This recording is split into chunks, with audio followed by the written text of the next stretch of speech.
beliefs are your beliefs and you can't change them and it's who you are. That is a myth. That is an absolute myth. Todd could have changed in those 5 years. Todd had a fixed mindset. Todd was like, I'm going to do the same things. There's nothing I can do about my personal beliefs. There's nothing I can do to change. Todd had a fixed mindset, right? And there's a myth and there is a disease going around saying that we can't change as a humanity. It's like once you have these things wrapped up in a gift paper about yourself, it's like that's all there is, right? You get me how you get me. There's no change, right? That's horrible. It's not a good way to go through life, especially when we are God's highest form and highest creation, right? So, but here's where we get our beliefs, right? As children, right? That's where our beliefs really stem from. It stems from as children, right? Our parents, they are the pyramid of our lives, right? They are the top of the pyramid.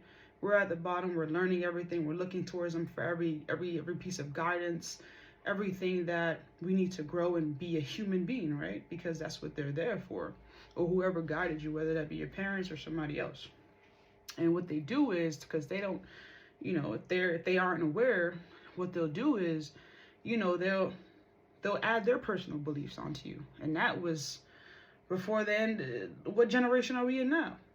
So imagine that you have your great grandmother's beliefs because that was passed on years and generations down the line.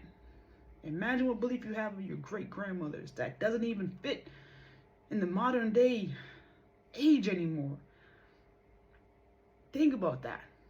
So it's like we have these beliefs that are stuck onto us, and it's not our fault because we don't think to change them. We don't think like, hey, this doesn't align with me. Or should I believe in this? Does it make sense to believe in? And that embodiment of that belief eventually turns into what?